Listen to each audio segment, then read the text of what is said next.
Salutare, steliști adevărați! Probabil vă întrebați care treaba cu acest canal de YouTube. Ei bine, acesta nu e doar un canal de YouTube, este un proiect în care ne vom exprima părerile cu privire la tot ce înseamnă Fotbal Club Steaua București. Vom crea videouri care au legătură cu Steaua și sper să vă placă.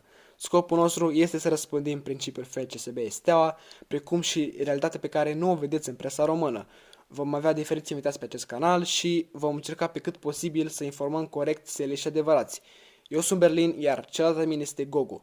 Prin urmare, ne găsiți pe Facebook și pe Instagram, veți avea linkul în descriere, precum și pe pagina FCSB Adevărata Steaua, cu care colaborăm. Numai bine și nu uitați, FCSB Steaua! București, Steaua!